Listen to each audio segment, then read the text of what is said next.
Hello అండి, welcome back to my channel యామనిల్ vlogs. నేను ఇక్కడ నా డెలివరీ వ్లాగ్ అనేది మీతో షేర్ చేసుకుందాం అనుకుంటున్నాను. అంటే నాకు నార్మల్ అయిందా, సి సెక్షన్ అయిందా? ఒకవేళ సి సెక్షన్ అయితే నార్మల్ ఎందుకు అవ్వలేదు అని మీతో షేర్ చేసుకుంటాను. అండ్ నా ఛానల్ని ఇంకా మీరు సబ్స్క్రైబ్ చేసుకోకపోతే ఇప్పుడే సబ్స్క్రైబ్ చేసుకోండి. అండ్ ఈ వీడియోని లాస్ట్ వరకు చూడండి, ఎక్కడ స్కిప్ చేయకుండా. అండ్ మనం లేట్ చేయకుండా వెంటనే మన కంటెంట్లోకి వెళ్ళిపోదాం. ఫస్ట్ నాకు 28th అక్టోబర్ డెలివరీ డేట్ ఇచ్చారు. అండ్ బిఫోర్ 2 days ముందే జాయిన్ అవ్వమని చెప్పారు. బట్ నేను 27th ఈవినింగ్ జాయిన్ అయ్యాను, ఎందుకంటే నాకు వాటర్ బ్రేక్ అవ్వలేదు, పెయిన్స్ లేవు, అండ్ నార్మల్ ఉండే సిచ్యువేషన్ మొత్తం. బట్ నాకు బ్యాక్ పెయిన్ అయితే స్టార్ట్ అయింది 27th మార్నింగ్. ఈవినింగ్ మేము హాస్పిటల్లో అడ్మిట్ అయ్యాము.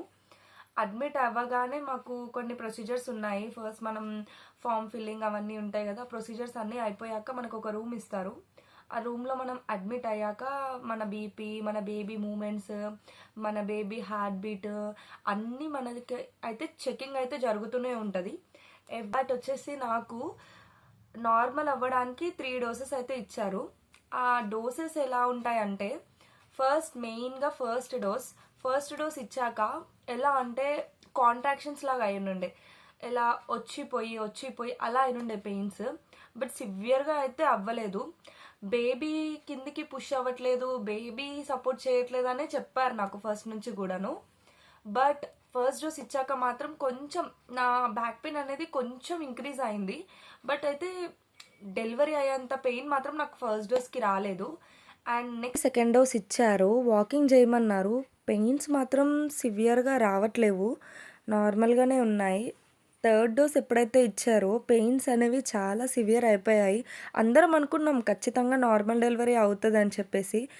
బట్ నాకు కొన్ని సిచ్యువేషన్స్ వల్ల, కొన్ని కారణాల వల్ల నార్మల్ డెలివరీ అయితే అవ్వలేదు. నాకైతే సి సెక్షనే అయింది. నాకైతే సి సెక్షన్ అయిపోయింది. ఇక్కడ మా బాబుని బయటికి తీసుకొస్తున్నారు. బయటికి తీసుకొచ్చి అయితే మా వాళ్ళకి అప్పచెప్పేశారు. అండ్ బాబు అయితే చాలా హెల్దీగా ఉన్నాడు. 3.8 kilos పుట్టాడు. బాబు వెయిట్ ఎక్కువ ఉండడం వల్లే కొంచెం నాకు నార్మల్కి వీలు అవ్వలేదన్నారు. నార్మల్ డెలివరీ ఎందుకు అవ్వలేదని నేను 3 రీజన్స్ చెప్తాను. ఫస్ట్ ఆఫ్ ఆల్ వచ్చేసి బాబు వెయిట్ ఎక్కువ ఉన్నారని నాకు ముందే చెప్పారు. అండ్ సెకండ్ థింగ్ వచ్చేసి బాబు అస్సలు సపోర్ట్ చేయలేదు. మనకి ఎంత పెయిన్స్ వచ్చినా ఇంటర్నల్గా బేబీ కూడా మనకి అనుకూలంగా సపోర్ట్ చేయాలి. ఇక్కడైతే మా బాబు నాకు అస్సలు సపోర్ట్ చేయలేదు. అండ్ ఆల్సో సర్వికల్ లెంత్ అంటారు కదా, అది 10 centimeters ఓపెన్ ఉండాలి. నాకైతే 2 centimeters ఓపెన్ ఉంది. అండ్ థర్డ్ రీజన్ వచ్చేసి లోపల బాబు మోషన్ వెళ్ళే టైం అయిందని చెప్పి మాకు క్లియర్గా ఎక్స్ప్లెయిన్ చేశారు. ఆ తర్వాత సి సెక్షన్ చేస్తామని చెప్పారు. ఇంకా మనకి బాబు హెల్త్ ఇంపార్టెంట్ కాబట్టి మేము కూడా ఓకే అన్నాము. అక్కడ సి సెక్షన్కి కావాల్సిన ప్రొసీజర్స్ అన్నీ వాళ్ళు తీసేసుకున్నాక మనల్ని ఎమర్జెన్సీ వార్డులోకి అయితే తీసుకెళ్తారు. వెంటనే సి సెక్షన్ అయితే అయిపోయింది. మా బాబు అయితే హెల్తీగా ఉన్నారు. బట్ ఇక్కడ ఏంటంటే ఫస్ట్ నార్మల్ డోసెస్ తీసుకొని తర్వాత సి సెక్షన్కి వెళ్ళడం అనేది it's a very hard thing. And ఆ పెయిన్ అయితే మనం నార్మల్ది చూస్తాము, సి సెక్షన్ది చూస్తాము. థర్డ్ డోస్కి మాత్రం పెయిన్స్ చాలా సివియర్గా వస్తాయి కదండి. తీసి తీసి తీసి ఖచ్చితంగా నార్మల్ అవుతుంది అనుకుని మళ్ళీ మనం సి సెక్షన్కి వెళ్తాం కదా, అప్పుడు ఆ ప్రొసీజర్ కూడా కొంచెం పెయిన్ఫుల్లే ఉంటుంది. అందుకు నార్మల్కి డోసెస్ తీసుకొని పెయిన్స్ తీసుకొని మళ్ళీ వెంటనే సి సెక్షన్ అని ఎమర్జెన్సీగా మనకి బేబీని డెలివరీ చేసేస్తే అది కొంచెం ఇబ్బందిగానే ఉంటుంది. బట్ మనకి అయితే నార్మల్ డెలివరీ అయిపోవాలి, లేదంటే సి సెక్షనే అవ్వాలి. రెండు ఎక్స్పీరియన్స్ చేయడం కొంచెం కష్టం అనేది నా feeling. But normal delivery try చేయకుండా సి సెక్షన్కి వెళ్ళడం అనేది కూడా బ్యాడ్ థింగే. ఎందుకంటే నార్మల్ డెలివరీ అయితే మనకి ఫ్యూచర్లో ఎన్ని లాభాలు ఉంటాయో మనందరికీ తెలిసినవే. అండ్ సి సెక్షన్ అయితే కూడా అంత రికవరీకి అంత టైం అవుతుంది అని అయితే నేను చెప్పలేను.